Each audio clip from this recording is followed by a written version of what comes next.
لا إله إلا الله لا إله إلا الله কত সুন্দর মদিনা যেতে এই মন দিওয়ানা কত সুন্দর মদিনা যেতে এই মন দিওয়ানা হৃদয় করো দয়াল আল্লাহ দয়া করো দয়াল আল্লাহ নসিব করো মদিনা লা ইলাহা ইল্লাল্লাহ লা ইলাহা ইল্লাল্লাহ লা ইলাহা ইল্লাল্লাহ খাইরি নামাজ রোজা ছাইরো না মা বাবাকে হইল না খাইরি নামাজ রোজা ছাইরো না মা বাবাকে হইল না খাইরি জান্নাতবাসী হইতে চাইলে জান্নাতবাসী হইতে চাইলে প্রাণ ভরে করো সাধনা লা ইলাহা لا إله إلا الله لا إله لا إله إلا الله محمد رسول الله صلى الله عليه وسلم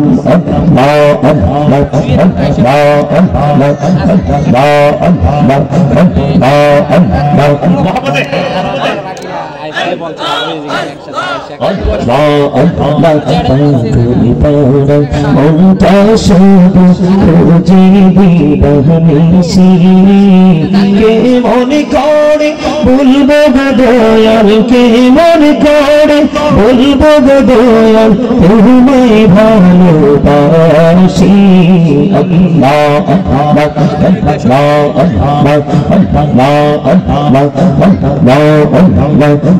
পৃথিবী ভালোবাসা আওয়ালা খেরে পাবো গো তোমায় আওয়ালা খেরে পাবো গো তোমায় এই তো মনে আশা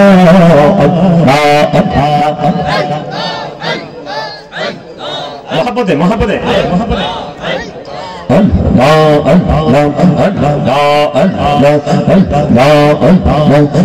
ঝুমরাতে একলা যখন ভাবি তোমায়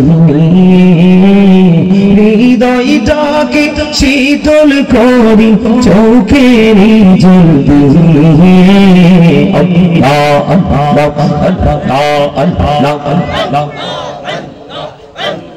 Allah Allah Allah Allah Allah mashallah Allah inna humete aita modhu inna humete aita modhu jahanini to aage bahal jahanini to aage jo tui jabi namti tomar jo tui jabi namti tomar তুই মধুর লাগে দয়াল তুই মধুর লাগে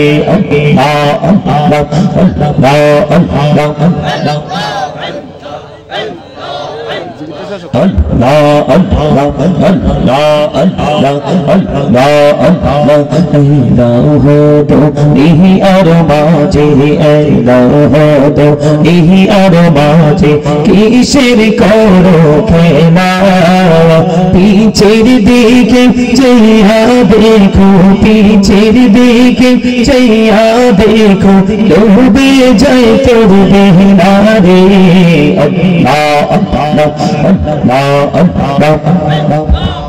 মহাপদে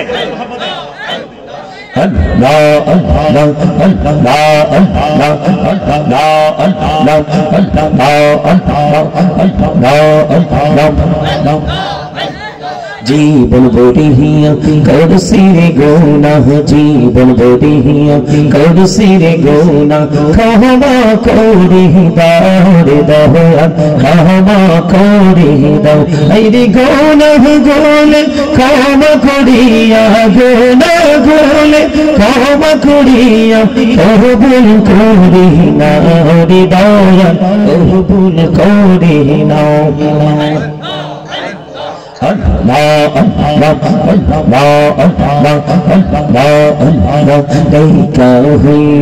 আল্লাহরে ওলি শাহজালাল নাম জোর শুনি দেখা হইলেন আল্লাহরে ওলি শাহজালাল নাম জোর শুনি সরে মহানদী পার হয়ে যাই সরে মহানদী পার হয়ে যাই জানা চর পাহাড়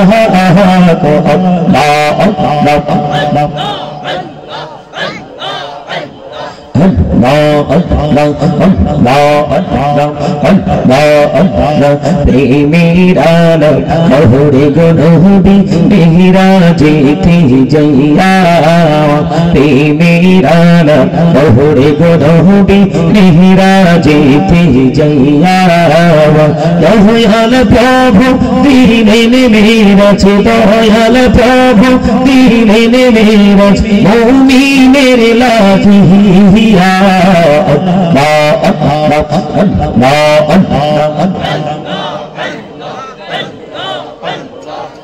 لا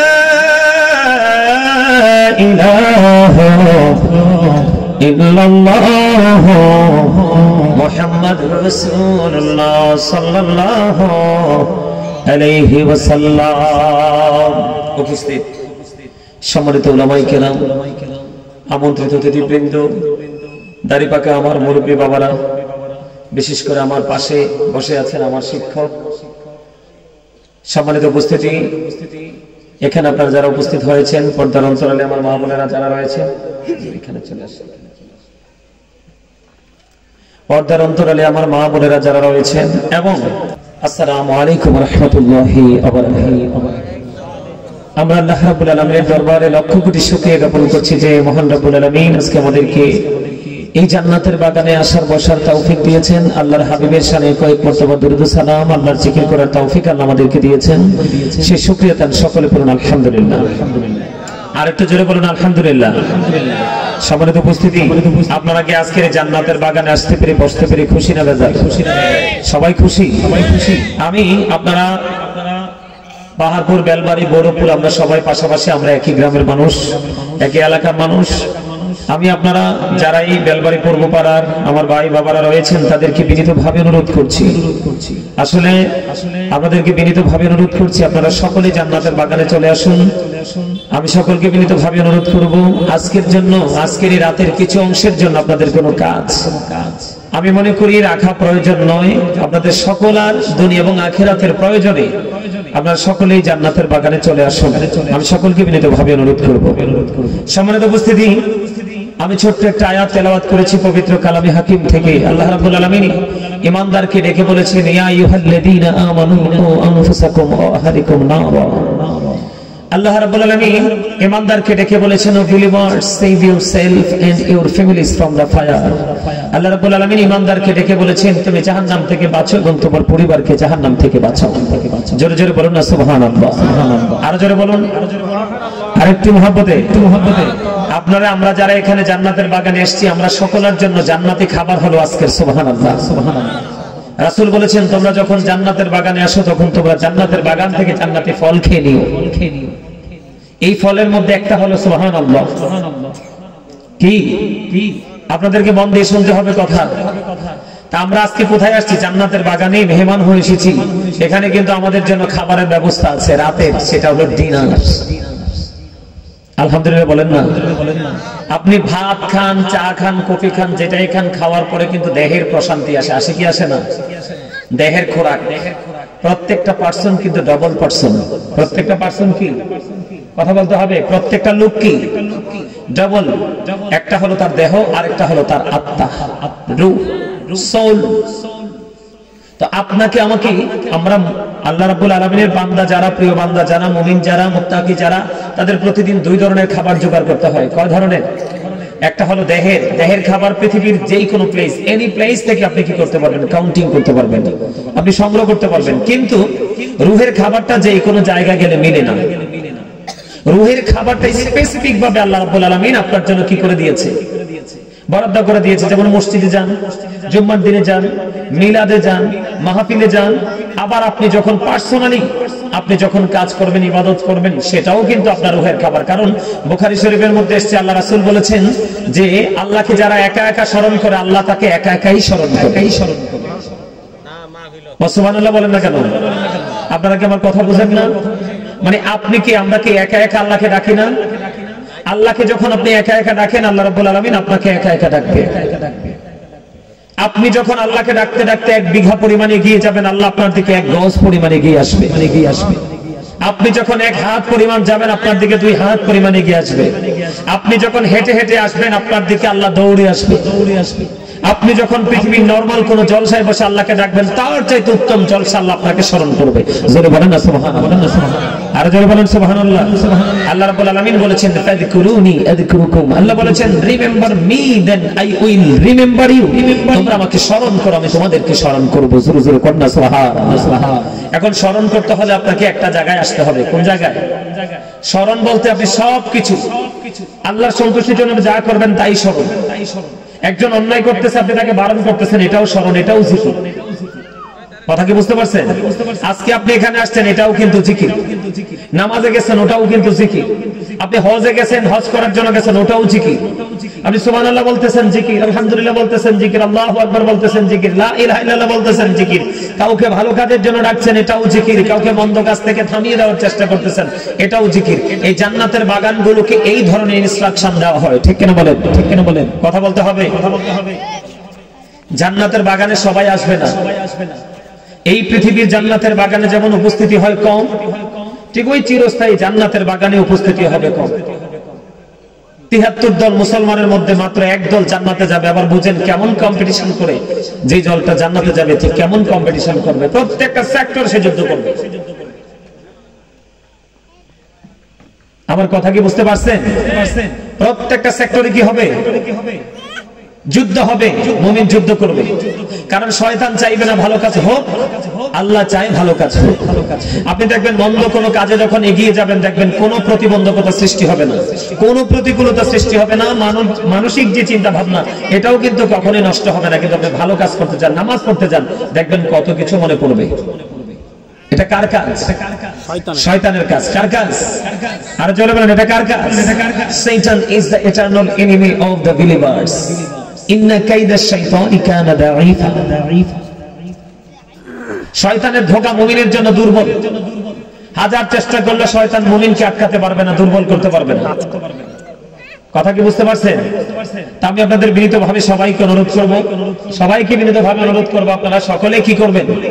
আজকের জন্য জান্নাতের বাগানে চলে আসবেন। আমি হয়তো এলাকার ছেলে, আমার কথা হয়তো আমাকে হয়তো আপনাদের কাছে অনেকের কাছে ভালো লাগবে না, কিন্তু আমার কথাগুলো কিন্তু আমার বানানো নয়, কোরআন এবং এটাই স্বাভাবিক। পৃথিবীতে সব মানুষ সবার কাছে প্রিয় হতে পারে না, পারে?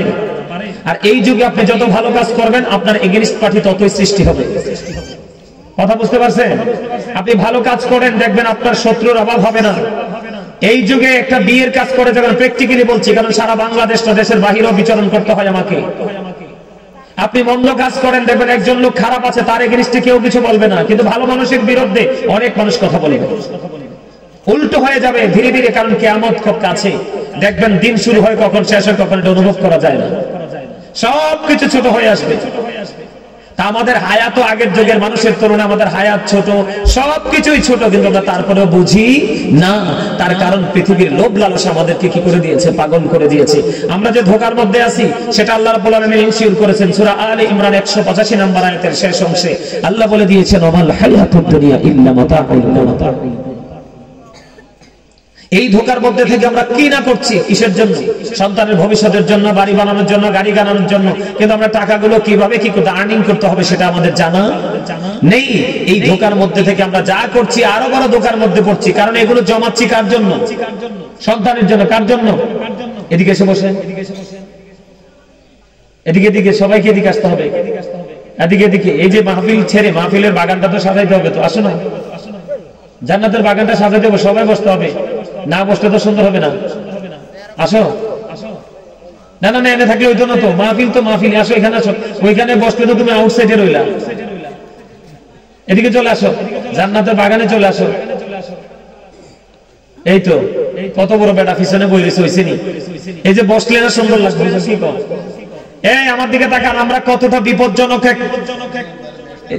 এই দেখছেন আমার ওস্তাদ কি বলছে? তোমরা তো জানো না, হুজুর কিন্তু আমার শিক্ষক, আমি দেখে অনেক খুশি হয়েছি, কিন্তু আমি কি করব? এখন তো এমন এক পরিস্থিতি, এখানে বসতেই হবে, আমাকে কথা বলতেই হবে। আমার আরেকজন আমার হাদিসের আমার টিচার ছিলেন মাহফুজ হুজুরের এলাকাতে গেলাম ওয়াজে, ও তো হুজুরকে দেখে আমি বলছি হুজুর আজকে নিচে ওয়াজ করবো। কয় হুজুর কয় না, আমি অনেক খুশি হয়েছি তুমি যে চেয়ারে বসছো, আমার কাছে ভালো লাগতেছে। আলহামদুলিল্লাহ বলেন না? আরো জোরে বলেন, আরো জোরে বলেন, আরো জোরে, আরো জোরে। আমি কি বলতে চাই, আমরা ধোঁকার মধ্যে আছি, কারণ আমরা আল্লাহ রাব্বুল আলামিনকে চিনতে পারতেছি না, আল্লাহ রাব্বুল আলামিনের রহমতকে আমরা বুঝতে পারতেছি না। আমরা কিসের মধ্যে আছি? ধোঁকার মধ্যে আছি। এই দেখেন, আপনি চিরস্থায়ী ধোঁকার মধ্যে পড়ে যাবেন। আমার ওস্তাদ আমার সাথে আছে, উনি আমাদেরকে কোরআন পড়াইছে। আমি আপনাদেরকে বলি, কোরআন শরীফের 19 পারা সূরা শুআরার 88 নম্বর আয়াতে আল্লাহ রাব্বুল আলামিন একবারে কোট করে বলে দিয়েছেন, ইনশিওর করেছেন।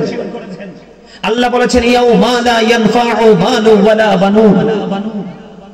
আপনার সম্পদ, আপনার সন্তান একটাও কাজে লাগবে না। হাসরের ময়দানে আপনি কি করবেন? কার জন্য এগুলো করতেছেন?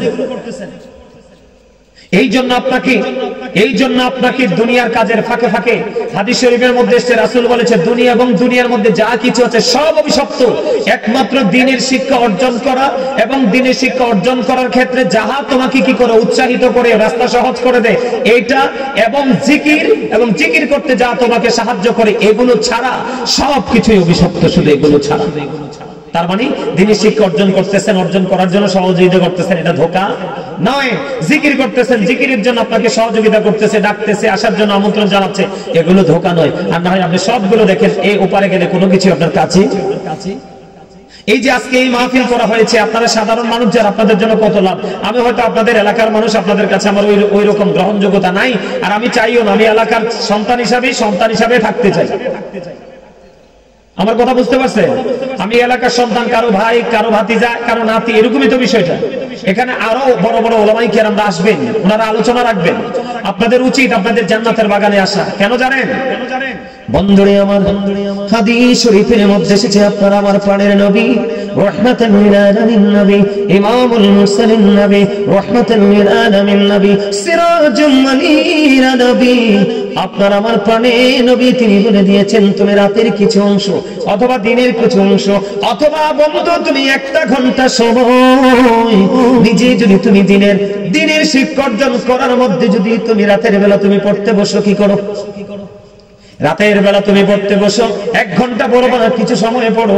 এই যে আপনারা আজকে মাহফিলে এসেছেন বন্ধু, এই মাহফিলে এসেছেন দিনের শিক্ষা অর্জন করার জন্য, ঠিক কিনা বলেন? ঠিক কিনা বলেন? একজন হুজুর আসবে, এক ভাবে তারা বক্তব্য দিবে, খান থেকে আপনারা শিক্ষা নিয়ে নেবেন। আপনারা আমার প্রাণের রাসূল বলে দিয়েছেন, 1 ঘন্টা বা কিছু সময় যদি তুমি দিনের শিক্ষার মধ্যে নিজেকে নিয়োজিত রাখতে পারো, তুমি এরপরে রাতের যে সময় তুমি ঘুমাবে, পুরো ঘুম তোমার আমলনামায় নেক হিসাবে লেখা হবে। জোরে জোরে বলেন সুবহানাল্লাহ। 1 ঘন্টা বা রাতের কিছু সময়, ঠিক আছে? কারণ দিনে তো আমরা পড়তে পারি না, দিনের কথা আমি বলিও না। আর আল্লাহ হাবিব বলেছেন, আমরা যদি একদিন যদি দিনের শিক্ষার মধ্যে নিজেকে নিয়োজিত রাখতে পারি, দিনের শিক্ষা অর্জনের মধ্যে নিজেকে কি করতে পারি? নিয়োজিত রাখতে পারি, তাহলে কি হবে? 3 মাস রোজা রাখলে যে সওয়াব পাবো, সেই সমপরিমাণ সওয়াব আমাদের আমলনামায় আসবে। তাহলে দিনের শিক্ষা অর্জন করার জন্য এই জলসাগুলোতে যাওয়ার দরকার কিনা? আপনারা তো দুনিয়ার কাজ নিয়ে ব্যস্ত থাকেন কিনা? থাকেন না? দিনের কাজ নিয়ে ব্যস্ত থাকেন। তাহলে এই কাজ ফাঁকি দিয়ে আমাদেরকে এই গুরুত্বপূর্ণ সময়, যেমন আপনাদের আজকে সবারই কাজ আছে, কিন্তু আজকের এই দিনটা সবাই মিলে এদের মতো করে উদযাপন করাটা উচিত কিনা বলেন? উচিত কিনা বলেন? আরো জোরে বলেন না, উচিত কিনা? যেই ব্যক্তি মদিনাওয়ালাকে ভালোবেসে মাত্র 80 বার দরুদ পড়বে জুমার দিনে, তার 80 বছরের সগীরা গুনাহ মাফ করে দিবে আমার আল্লাহ। দাইলামি শরীফের মধ্যে হাদিস কানা হাদিসের রাবী হলেন হযরতে আনাস রাদিয়াল্লাহু তাআলা। আমার নবী আপনার নবী দু জাহানের বাদশা নবী রাহমাতাল লিল আলামিন, তিনি বন্ধু বলে দিয়েছেন কেউ যদি রাসূলকে ভালোবাসিয়া প্রতিদিন মাত্র 1000 বার যদি দরুদ পড়তে পারো, জান্নাত না দেখা পর্যন্ত তোমার মরণ হবে না। এত আস্তে সুবহানাল্লাহ। আমরা যারা জান্নাতের বাগানে আসছি, জান্নাতের বাগানের ফল আমাদের জন্য রূহের খাবার হলো জান্নাতের বাগানে এসে সুবহানাল্লাহ বলা, এটা রাসূল বলেছে। এই যে আমি জিকির করলাম, জিকিরের সময় করেছেন জিকির, যারাই করেছেন করেছেন। কিছু লোক কথা বলেছেন জিকির কত, জিকির করা ফরজ। জিকির করা কি? ফরজ। যারা জিকির করে তারা জিন্দা, যারা জিকির করে না তারা মুর্দা। জিকির ইজ দ্য হার্ট মেডিসিন। সায়েন্টিফিকদের বক্তব্য জিকির হলো হার্টের ওষুধ। জিকির কি? হার্টের ওষুধ। আল্লাহর কোরআনে এসেছে কি? আপনি আল্লাহকে ডাকবেন, আল্লাহ আপনাকে ডাকবে। আবার একা একা ডাকলে আল্লাহ একা একা। জোরে জোরে আপনি আল্লাহকে এখানে একা একা স্মরণ করবেন, আল্লাহ আপনাকে একা একা স্মরণ করবে। জোরে জোরে বলুন সুবহানাল্লাহ। আল্লাহ রাসূল বলেছেন তোমরা যখন জিকির করো এমন ভাবে জিকির করো মানুষ দেখলে যেন তোমাদেরকে পাগল বলে। আমরা যেই কোনো ময়লা পরিষ্কার করার জন্য, যেমন ধরেন এক্সাম্পল, এই যে টিস্যুটা আমি হাতে নিলাম, এখানে সামনে যেটা আছে, এখানে ধরেন আমার মাইক্রোফোনে ময়লা আছে, আমি কি করলাম এটাকে মুছে ফেলে দিলাম, তার মানে ময়লাটা ক্লিন করে নিলাম, পরিষ্কার করে নিলাম, ঠিক কিনা? ঠিক তেমনি ভাবে মানুষের চিরশত্রু হলো শয়তান। শয়তানি ওসওয়াসার কারণে মানুষের মনের ঘরে কি জাগে? ময়লা জন্ম হয়। এই ময়লাগুলো দূর করার উপকরণ হলো মাওলার জিকির। সুবহানাল্লাহ বলেন না? জিকির কিভাবে করবেন? ইয়া আইয়ুহাল্লাযীনা আমানু যিকুরুল্লাহা যিকরান কাসীরা ওয়াসাব্বিহুহু বুকরাতাও ওয়াসীলা। আল্লাহ ইমানদারদেরকে ডেকে বলেছেন বেশি বেশি করে তোমরা আল্লাহর জিকির করো, সকাল ও সন্ধ্যা আল্লাহর পবিত্রতা ঘোষণা করো। জোরে জোরে সুবহানাল্লাহ। হুজুর কেমন করে জিকির করব? ফাযকুরুল্লাহা কিয়ামান, দাঁড়িয়ে দাঁড়িয়ে জিকির করো, কুউদান বসে বসে জিকির করো, ওয়া আলা সুনুবিকুম শুয়ে শুয়ে জিকির করো, বসে করো, দাঁড়িয়ে করো, যেভাবে করো শুয়ে শুয়ে করো। জিকির করতে হবে, কারণ জিকির বন্ধ করা যাবে না, জিকির করা ফরজ। এটা জিকিরের জলসা কিনা?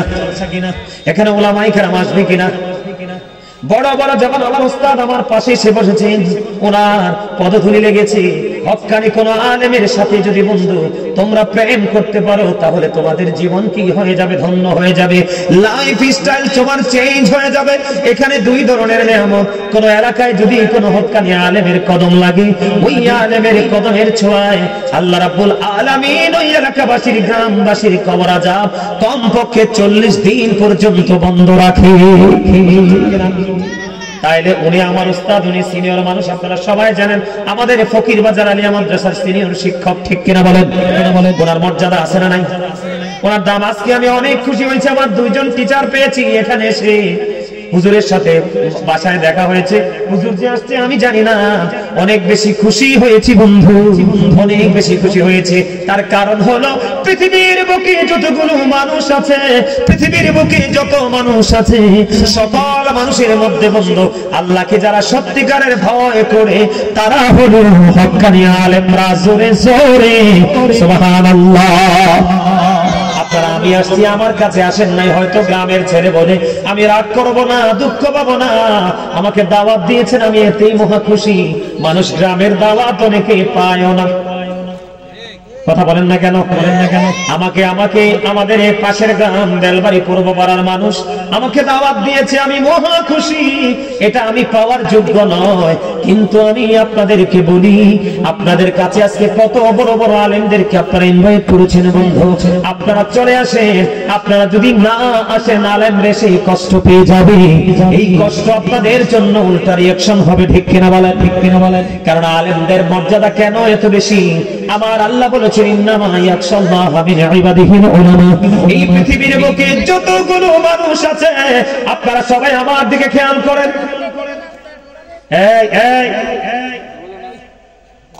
এই পৃথিবীর বুকে যত মানুষ আছে, সকল মানুষের মধ্যে আল্লাহকে সত্যিকারের ভয় করে কারা? আল্লাহকে সত্যিকারের ভয় করে হক্কানি আলেমরা।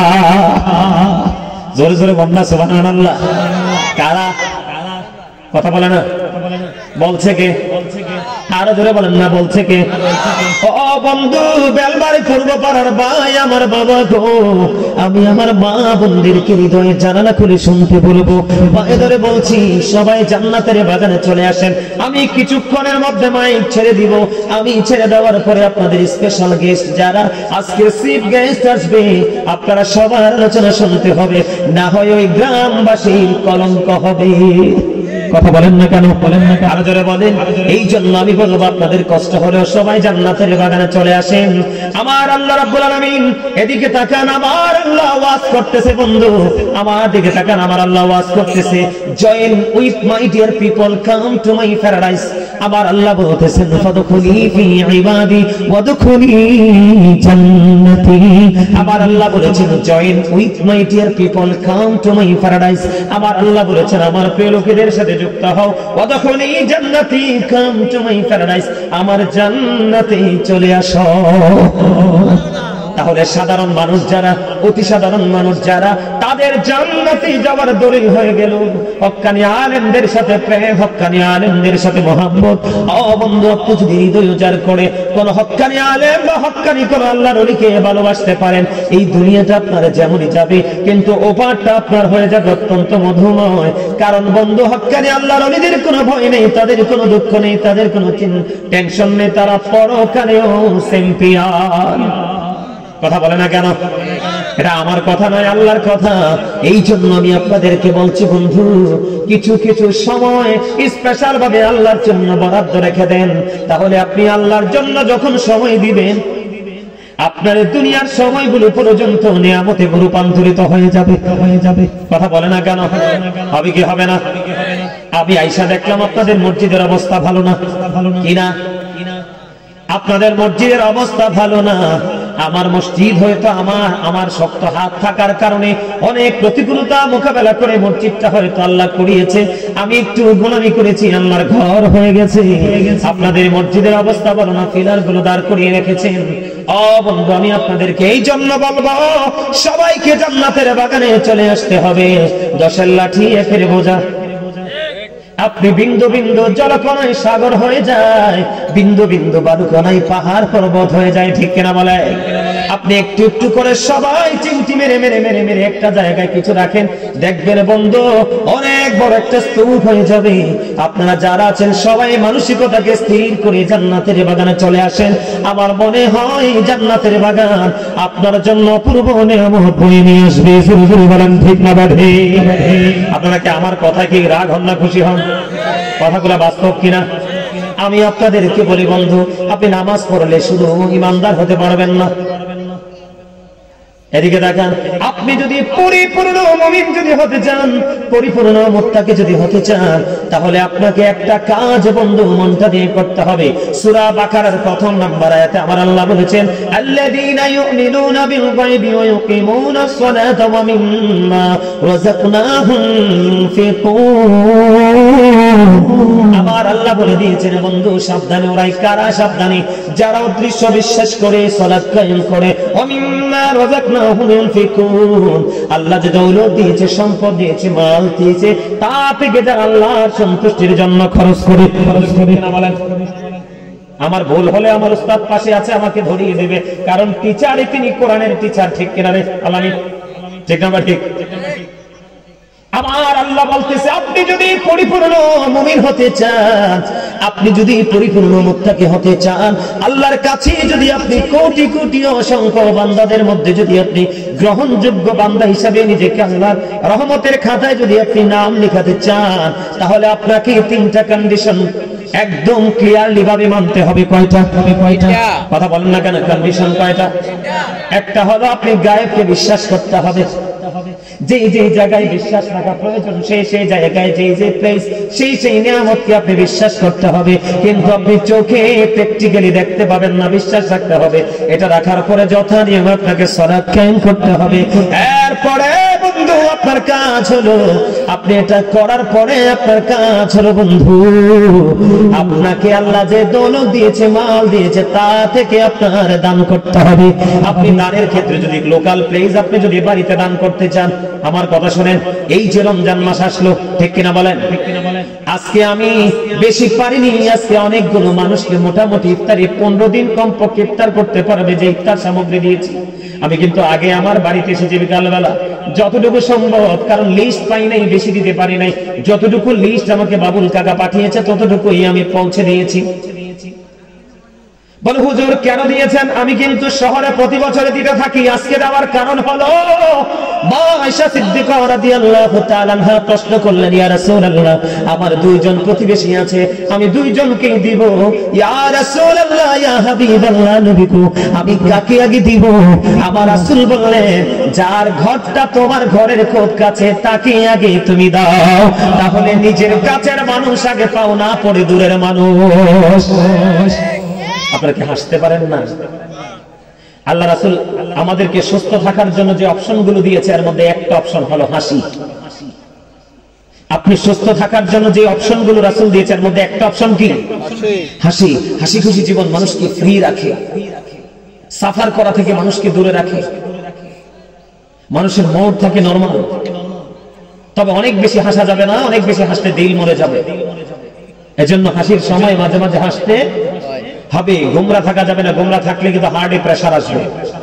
কথা কি বুঝতে পারেন আমার? তাহলে কাকে আগে দিতে হবে? আগে প্রতিবেশী খুব কাছে যে তাকে আগে দিতে হবে রে। মানুষকে দিলে খাওয়াইলে আমার আল্লাহ খুশি না বেজার? খুশি না বেজার? কথা বলেন না কেন? আমার দিকে তাকান বন্ধু, আমার দিকে তাকান। আমি কি বলি একটুখানি শুনে নেন। আগামী দিন অথবা গভীরভাবে চিন্তা করলে বুঝতে পারবেন এই নিয়ামতগুলো কত অপূর্ব।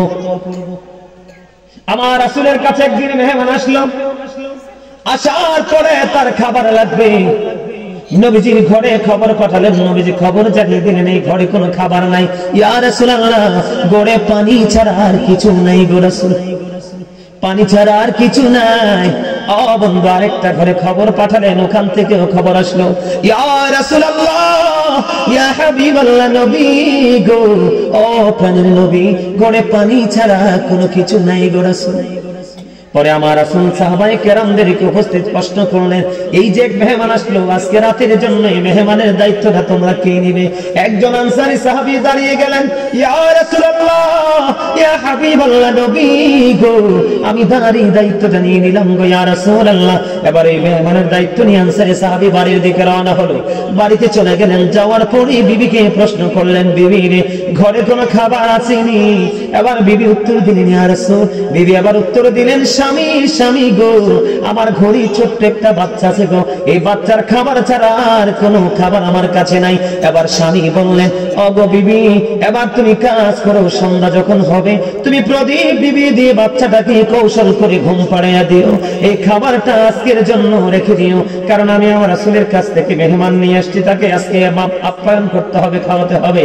এই কথা বলার পরে এবার বিবি স্বামী যেমন বললেন বিবিও তেমন কাজ করলেন। করতে করতে করতে করতে বন্ধু এবার কি হয়ে গেল, খাবার খাইলো, তারা রাত্রা অতিক্রম করলো। সকাল যখন হলো এবার ধীরে ধীরে ওই আনসারী সাহাবী যখন রওনা দিল, আমার নবীজি তাকে দেখে দেখে মুস্কি হাসে রে, জোরে জোরে বলুন সুবহানাল্লাহ। আমার রাসূল তাকে দেখে হাসে, আমার রাসূল তাকে দেখে মিষ্টি মিষ্টি করে হাসে। ইয়া রাসূলুল্লাহ ইয়া হাবিবাল্লাহ নবী গো আপনার চেহারার মধ্যে অত্যন্ত মিষ্টি হাসি দেখা যায়, নবী গো তার কারণ কি? আমার নবীজি বললেন, তুমি গত রাত্রে মেহমানের সাথে যে ব্যবহার করেছো এই ব্যবহার আমার আল্লাহর কাছে পছন্দ হয়েছে, আমার আল্লাহ খুশি হয়েছে, এই খবর আমি পেয়ে গেছি, সেই জন্য তোমাকে দেখে হেসেছি। মানুষকে আদর করলে, খাওয়াইলে, দান করলে লাভ না লস? আপনি যদি সওয়াবের নিয়তে নিজের সন্তানকে, নিজের বিবিকে, নিজের ফ্যামিলি মেম্বার যারা আছে সওয়াবের নিয়তে যদি আপনি তাদের পিছনে একটা পয়সা পর্যন্ত খরচ করেন, আমার রাসূল বলেছেন তুমি যদি নিয়ত করো যে এখান থেকে তুমি কি করবে, বেনিফিশিয়ারি হবে, এখান থেকে তুমি বেনিফিট নেবে, এখান থেকে তুমি সওয়াব নেবে, এই রকম চিন্তা যদি তুমি করে, তোমার আপন স্বজনকে যদি তুমি খাওয়াতে পারো, ফ্যামিলির সদস্য ইভেন বাচ্চাদেরকেও তুমি খাওয়াও, তোমার প্রত্যেকটা পয়সার বিনিময়ে তোমার আমল নামায় দেওয়া হবে সদকার সওয়াব। জোরে জোরে বলেন না সুবহানাল্লাহ। তাহলে লাভ না লস? খবর কি মজার না সাজার? আরো জোরে বলেন না। এই শিক্ষা থেকে আমরা কেন দূরে? বাড়ি যখন ধরি আমরা হুট করে ফেরি, কিন্তু মসজিদ যখন ধরে রে বছরের পর বছর গড়াগড়ি দেয়। কথা বলেন না কেন? মাদ্রাসা মসজিদ বন্ধু, তোমার কাল কিয়ামতের দিন তোমার ইমাম সাহেবের সাক্ষী হয়তো বা তোমার জন্য বড় ওসিলা হয়ে জান্নাতের দলিল হয়ে যাবে। তুমি তোমার ইমাম সাহেবকে খাওয়াতে পারো না, তুমি তোমার ইমাম সাহেবের হাদিয়াটা তুমি দিতে পারো না, তাহলে তুমি কি করলে? তুমি কি মনে করেছো তুমি নিজের আধিপত্য বিস্তার করে জীবন যাপন করার জন্য এসেছো? না না না, তোমাকে আল্লাহ কন্ডিশন দিয়েছে, এই কন্ডিশনের মধ্যে থেকে তোমাকে জীবন যাপন করতে হবে। তাহলে দুনিয়া এবং আখিরাত দুটোই হবে তোমার জন্য নিয়ামত। ঠিক কিনা বলেন? আরো জোরে। আমার কথা কি বুঝতে আপনাদের অসুবিধা হয়? অসুবিধা হয়? কথাগুলো খারাপ লাগে? আরো জোরে বলেন। এই দান করার দরকার আছে না নাই? দান, সবচেয়ে উত্তম দান হলো বন্ধু আল্লাহর ঘর বাইতুল্লাহতে দান করা। বিশ্বাস করেন, আমি এখনো পর্যন্ত অন্যের ভাষায় বাড়া থাকি, এখনো পর্যন্ত আমি অন্যের ভাষায় বাড়া থাকি বন্ধু। আমার মসজিদে প্রায় 48 থেকে 49 লক্ষ টাকা গেছে আমার মসজিদটা যখন আমি করেছি। বন্ধুরে, আমার চট্টগ্রাম থেকে আমার এক ভক্ত ফোন দিয়ে বলেছিলেন, হুজুর আমি জানি আপনি আপনার বাড়ি নাই, গ্রামের বাড়ি ছেড়ে এসেছেন, কিন্তু মসজিদ ধরেছেন কেন? আমি তাকে উত্তর দিয়েছিলাম, আমি যদি ভাড়া বাসায় থাকি তাহলে আমার দেখা মিলবে আজরাইলের সাথে, আমি নিজের বাড়িতেও যদি থাকি তাহলেও আজরাইলের সাথে আমার সময় হলে দেখা করতে হবে। কিন্তু নিজের ঘরে থাকলেও মরণ হবে, ভাড়া বাসায় থাকলেও মরণ হবে। কিন্তু আমার লোভ হলো ওই জায়গায় যেদিন আমি বন্ধু জানতে পেরেছি যেই ব্যক্তি ছোট হোক বা বড় হোক, এই দুনিয়ার বুকে যেই ব্যক্তি মসজিদ বানাবে, টিন দিয়ে হোক, মাটি দিয়ে হোক, বড় করে হোক বা ছোট করে হোক, আমার রাসূল বলে দিয়েছেন যে ব্যক্তি বন্ধু মসজিদ বানাবে তার জন্য আমার আল্লাহ স্পেশাল ঘর জান্নাতে বরাদ্দ করে রেখেছে, যেটা হবে সকল জান্নাতীদের মধ্যে স্পেশাল গিফট। মজা পায় না তারা? আপনারা বুঝেন নাই তো? সুবহানাল্লাহটা বলেন নাই কেন?